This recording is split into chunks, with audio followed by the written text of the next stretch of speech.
Everybody wants to know how to get more referrals. Well, stick on all the way to the end of this video. Josh, who's Canada's top CPA and #1 business consultant in all of Canada, is here to actually break down that myth for you and how you need it for your business.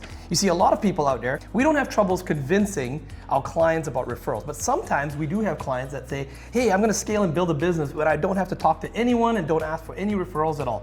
Is that true or not, Josh? Yeah, it's a dichotomy, right? Yeah. You get people who come in who think that the best businesses are built only on referrals. Yeah, only networking and referrals. Yeah. And I tell them, well, look at all the big companies. Why do they advertise the most? That's right. Right. And so we know that's we know that's false. Right? Yeah, you cannot scale a business on just referrals alone. But it's still an important part. Yes. You're leaving a significant amount of money on the table. Oh yeah, I mean, McKinsey here quotes that word of mouth is the primary factor behind 20 to 50% of all purchasing decisions.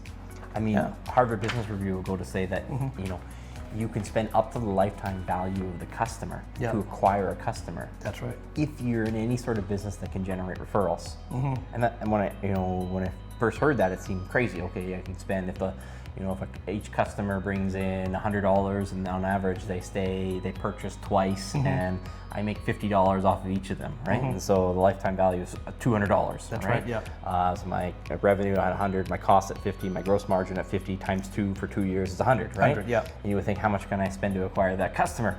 And you would think, oh, maybe 10 or 20%. It's like, no, you can spend up to the lifetime value of the customer to acquire it. Cash flow. Providing you have the cash flow to do so, but mathematically it works out because if you're in a business that offers referrals, the next person who comes through the door, that's right, it's profit. Is pure profit. That's right. And so you're leaving a lot of money on the table by not doing that. Yeah, we have a lot of insurance agents, a lot of realtors, a lot of tradespeople. We have doctors, we have lawyers, professionals. If you're one of these, it would definitely benefit to pay attention to this because Josh has got some strategies that he's going to lay out for you. By the way, we do shoot a bunch of videos here. We got 100 videos from his book here, The 100 Myths versus the Chainsaw. And the reason is Josh put together the 100 most the fallacies, the things that have driven most business owners into bankruptcy, the 96% into bankruptcy, and he has written them down in here and he's combated that, he's counted it. So Josh, what is something that you can do, what would you recommend for a business owner to do? You state in your chapter about getting the referrals and just the value of having those referrals in your business can make such a big difference just by being able to ask. Like if you have repeat customers coming back in or maybe maintenance for tradespeople, what's your strategy on getting referrals? Okay, the number one thing, and the way you get referrals is almost the same way as you get repeat customers too. Right, like okay. It's the same strategies that get both of them. So the number one thing that you can do is ask for Google reviews or video testimonials. Oh, 100%, yeah. This is the number one thing that you can do because if they only know, you have a service, most people only really know 20 or 30 people. That's right, yeah. And you just had something very specific that you went through, right? Yeah. Maybe you got, special built-in cabinets. How many households are actually in the market for, built-in cabinets at that time? Even if you know 20 or 30 people, which the average person, has regular contact with, probably zero. Yeah, probably it's not none of them, right? So there's a lot of services like that. So the number one thing you can do is get Google reviews and video testimonials that they can refer you to people that they don't know. Correct. And you know that the average consumer, what is it? Is it 88%? 88%. Will make a decision after they've looked at a Google review. Yes. 88%. That's today's stats. So if you don't have good Google reviews, then you are leaving a lot of money on the table. These are strangers that could have easily been influenced by your existing customers. So that's like the number, if I could just tell you to do that and you did nothing else, your life would probably change. Oh, by the way, it does work. Right? I took Josh's advice and I've been giving it to some of my other clients, and you have no idea how many testimonies I get. Every time, we've got a client that had like a Jiffy Lube type of an oil change, and as soon as he took the advice and he got 60 Google reviews, 5-star, and immediately his biggest client ever in the history of his business shows up. And when he asked, how did you find me? The guy said, I found you because I looked at your Google reviews. That's right. That's right. So, I mean, that's number one, right? Okay, let's look at number two. These might seem basic, but trust me, nobody does them. Nobody does them. Number two, call your clients once a year. Call your past clients once a year. Wish them happy birthday. See how they're doing. I mean, whether you're looking for referrals or even repeat businesses, right? You look at, even people think that they don't buy very often, right? But remember, they know 20 or 30 people, and each one of those does that maybe every 5 years or something like that. Yeah. Look at realtors. Realtors is like the great example, Yeah. right? Do you know the average person actually moves houses every 5 years? Yep. Every 5 years. Yeah. So that means in year 6, if you reach out to all of your customers once a year, Yep. your sales immediately would double. Yeah. If you did nothing different, you didn't get better at your job, didn't do any other form of advertising, Yeah. you're just getting a couple of networking referrals here and there, year 6, everything would double because you get everybody from year, everybody One, from two, year three. 1, they repeat again, Yeah. right? So reaching out to your customers every single year, right? And give them a reason. Give them a reason why you're reaching out to them. I've seen realtors buy a bottle of wine, and just offer it for Christmas. Here, Yeah. just want a thank you, appreciation sort of a Yeah. message, or a happy birthday. Christmas cards work really well. And kind of the new age, if you don't have a lot of money, you can do a texted video Christmas card. That's right. Right? In fact, I would argue that they probably work even better than the written ones. Even if you do have the money for the cards, you still might want to do it because Yeah.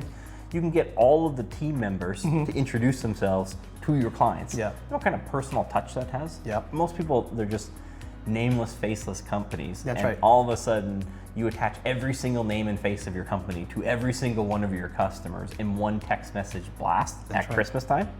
I mean, it's a very powerful thing. Yeah. Hey, we were thinking about you. Just wanted to say hi. Right. Merry Christmas. Yeah.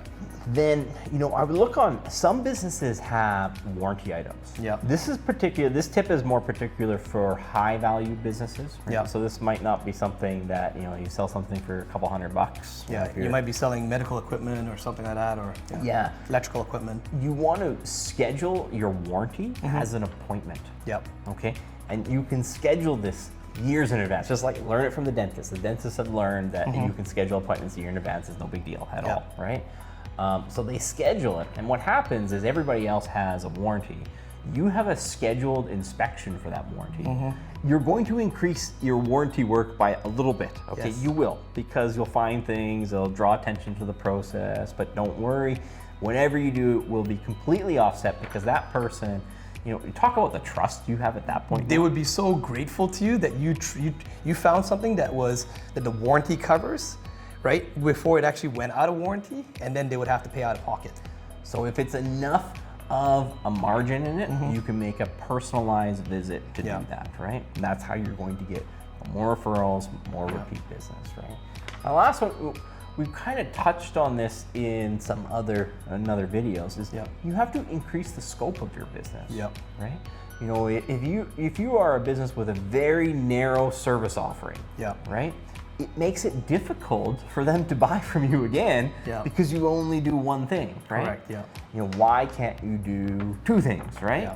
And you might own a cleaning business, right? Yeah. Well, actually, a great example are the window cleaners Yes. that do gutter cleaning, or they would actually string up your Christmas lights as well too. Exactly. Yep. The roofer who does Christmas lights, That's right? right, yeah. I mean, if you can increase that, you Yeah. can exponentially increase your sales. And you don't have to go crazy. You don't have to offer 10 new things in 1 year. It's like, just try to offer 1 new thing every year or every other year. And eventually that builds on it, right? Correct. Because in year 1, you have 1 thing, right? By year 10, if you're adding a new service offering every 2 years, you have 5 different things, right? Correct.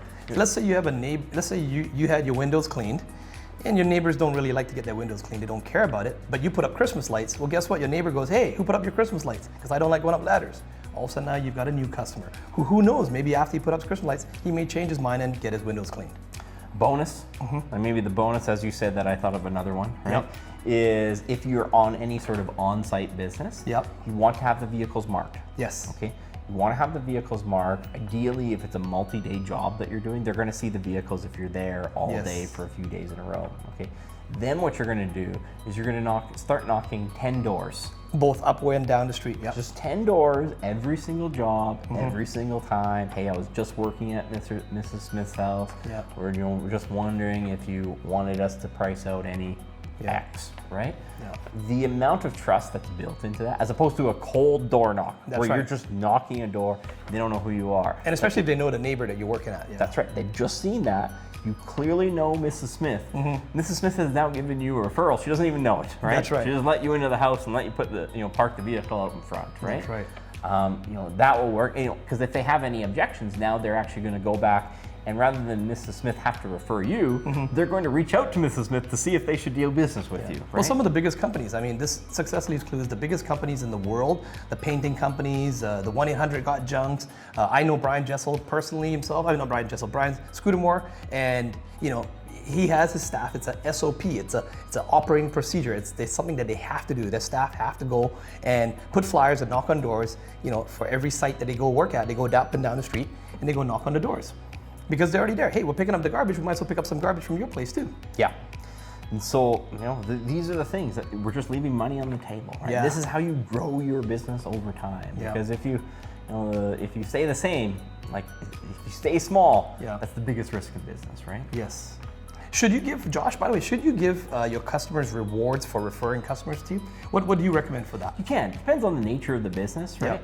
So things like you can give, you know, Starbucks gift cards or Tim Hortons gift cards. You know, these days, maybe an Amazon gift card or something like that. Yeah. That's right. Or sometimes you can give, you know, a percentage off. So a percentage off the you know, the person who's getting referred and the referee, right? Right. And so they both get a percentage. It's a win-win. Off next time, So then right? people don't feel bad about, you know, some people might feel bad, like, oh, I don't want to make money off my friends.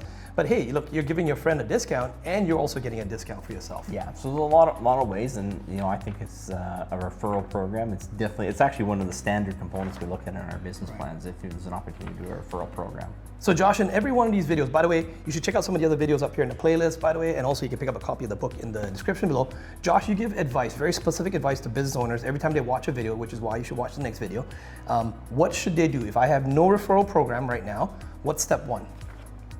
Ask for Google reviews, ask for video testimonials, have a minimum of annual follow-up, phone call follow-up Scheduled, with right? customers every year.